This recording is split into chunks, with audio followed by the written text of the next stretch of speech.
Laurent Bouana qui est venu nous rejoindre. Laurent Bouana est vétérinaire. En juillet dernier, vous êtes parti en Afrique pour vous occuper des lions en Tanzanie. Juillet-août dernier. Juillet-août. Ouais. Quincy, votre fille est vétérinaire, c'est ça? Yes. Voilà, oui, c'est vrai. Elle s'occupe de tous les animaux ou elle a une spécialité? No, all animals, Non, but tous les my animaux. son has 30, Mais j'ai un so she has fils a big qui job travaille with avec that. elle et The il rapids s'intéresse and à tout. pitbulls. Il a fait même un groupe de rappeurs qui parlent de vétérinaires. D'accord. Un groupe de rappeurs. Vous êtes allé donc en juillet dernier en Tanzanie, juillet-août dernier, Voilà. pour vous occuper de lions qui sont en train de souffrir d'une maladie qui est la maladie de Carré, c'est ça? Voilà, c'est ça. C'est quoi comme maladie précisément? Alors, c'est une maladie virale qui est bien connue d'ailleurs par tous les propriétaires de chiens en France puisqu'ils font vacciner contre cette maladie leurs chiens. Et donc ce qui est nouveau, c'est que cette maladie touche maintenant les lions. C'est-à-dire qu'on n'avait jamais vu de cas encore de félins touchés par la maladie de Carré. Jackie, oui, Jackie nous appelle. Jackie. Oui. Non, mais il a déjà répondu.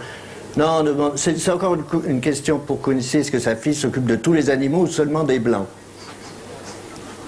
Stupid guy. All the Non, tous les animaux, On va and partir. zebras. même les zèbres.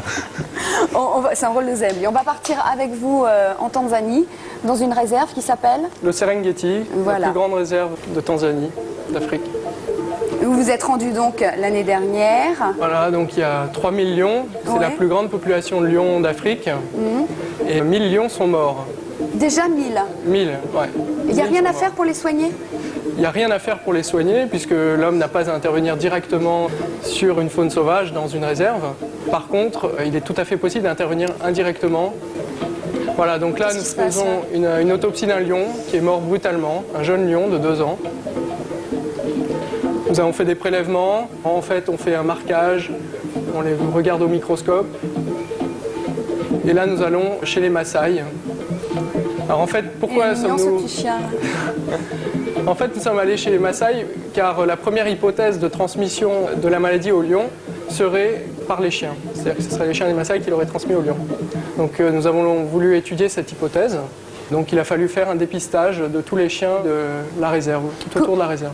Comment est-ce qu'ils ont pu se transmettre la maladie? Parce que j'imagine que c'est pas quand même réellement copain, un chien et un lion. En fait, bon, il y aurait des contacts directs, d'après ce qu'on a pu apprendre en interrogeant les Maasai. Il y a quelquefois des contacts directs entre chiens et lions, mais c'est vrai que c'est assez rare.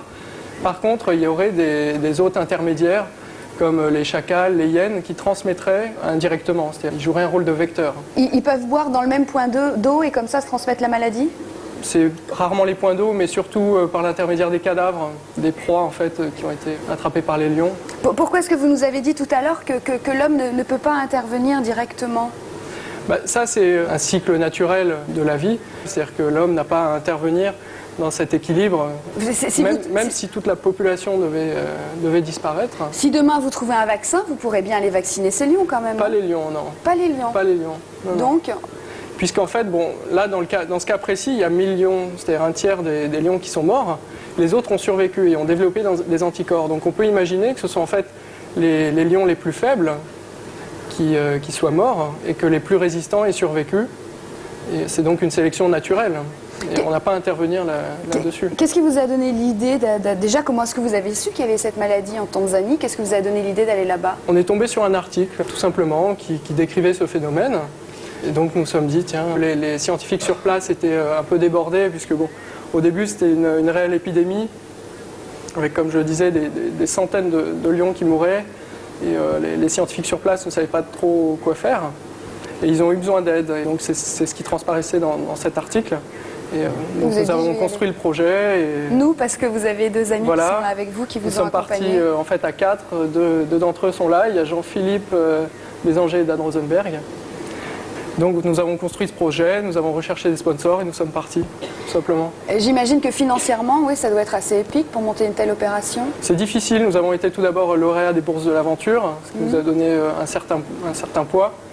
Et d'autre part, des sponsors privés comme des laboratoires pharmaceutiques vétérinaires, comme Rhône Mérieux par exemple, qui nous ont aussi soutenus. Puis des organismes qui n'ont rien à voir, comme la BNP, CGI. Là, vous avez l'intention de repartir là-bas? On a l'intention de repartir, oui, puisque beaucoup de questions en fait sont encore posées, même si l'hypothèse la plus probable serait une transmission par les chiens. On ne sait toujours pas pourquoi, à un moment donné, les lions ont été sensibles à cette maladie. Et une autre hypothèse importante serait qu'en fait, une baisse de l'immunité par le virus FIV, qui est l'équivalent du sida chez le chat, Ouais. qui est aussi très bien connu, aurait donc augmenté la sensibilité des lions à ce virus. Vous n'en êtes pas sûr là? Plus de 3/4 des lions seraient FIV positifs et il n'y a encore aucune publication, rien d'officiel. Ouais. Donc, Et qu'est-ce que vous allez faire là-bas donc, quand vous allez y être? là, c'est une étude donc, de terrain sur les lions, c'est-à-dire des prises de sang et une sérologie pour savoir donc.